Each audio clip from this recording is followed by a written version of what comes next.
میرا نام ندیم اقبال ہے اور میں ایک ماہر نفسیات ہوں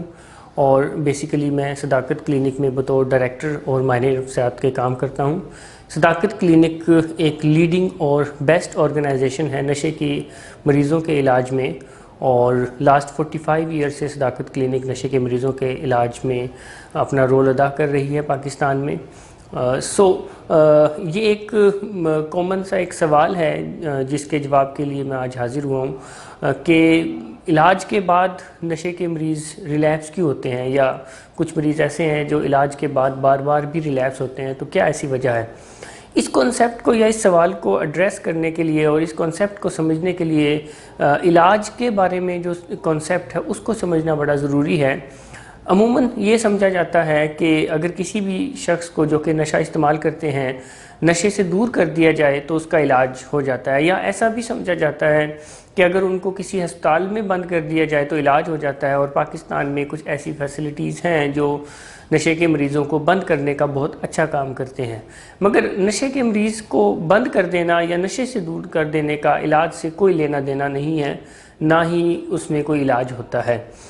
علاج کے کچھ اپنے کمپوننٹس ہیں، جب ان کو پراپر طریقے سے پورا کیا جاتا ہے تو علاج ہوتا ہے۔ جیسے کہ علاج کے جو کمپوننٹ ہیں ان میں سے ایک کمپوننٹ یہ ہے کہ مریض کو ڈرگ فری کیا جائے، ٹوٹل ایبسٹیننس میں لے کر آیا جائے، اور ان کی باڈی سے ڈرگ کو ریموو کیا جائے، ڈیٹاکسیفیکیشن کیا جائے، جو کہ ڈیٹاکسیفیکیشن کا جو پروسیس ہے اس کو سموتھ بنانے کے لیے میڈیسنز کا استعمال کیا جاتا ہے، تاکہ مریض کو کسی بھی طرح کے پین نہ ہو، مریض کو کسی بھی طرح کی دردیں نہ ہو، تکلیف نہ ہو، جنہیں عموماً عام فہم زبان میں توڑ کہا جاتا ہے اور ویسے وڈرولز بھی کہتے ہیں۔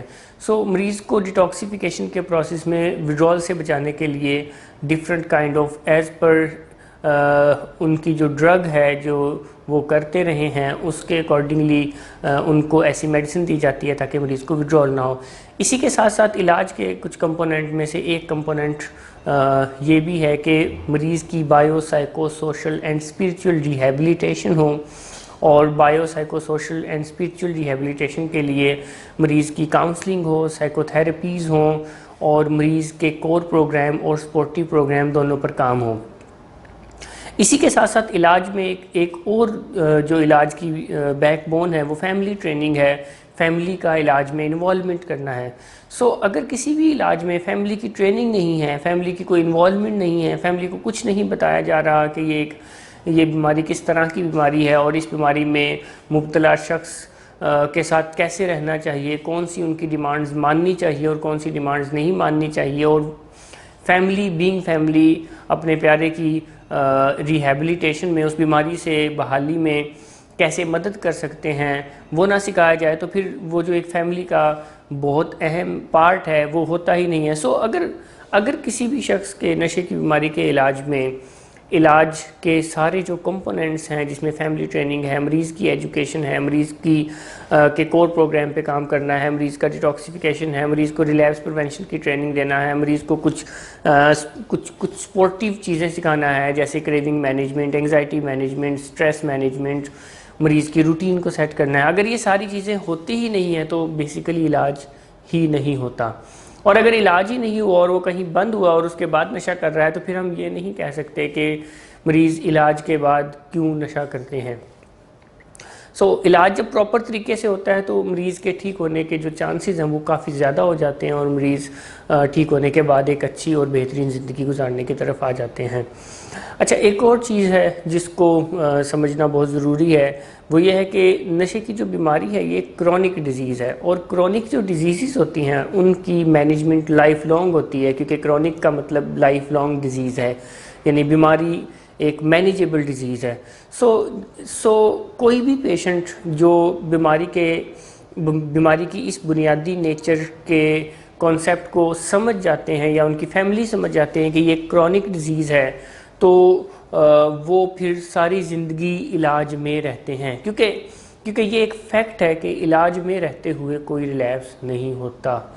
ہمیشہ وہ ریلیپس ہوتا ہے جو علاج سے باہر نکل جاتے ہیں یا علاج کو توڑ دیتے ہیں، تو وہ ریلیپس ہو جاتے ہیں۔ کوئی بھی پیشنٹ جو علاج میں ہے، علاج کے پروٹوکولز کو فالو کر رہے ہیں، علاج کے SOPs کو فالو کر رہے ہیں، علاج میں اپنے آپ کو رکھے ہوئے ہیں تو وہ کبھی بھی ریلیپس نہیں ہوں گے. سو اس کانسیپٹ کو بھی سمجھنا ضروری ہے کہ یہ کرونک ڈیزیز ہے، اور کرونک ڈیزیز میں جتنی بھی کرونک ڈیزیز ہوتی ہیں ان میں مریض کو اپنے آپ کو پوری زندگی علاج میں رکھنا پڑتا ہے. علاج میں رکھنے کا مطلب کوئی یہ نہیں ہے کہ وہ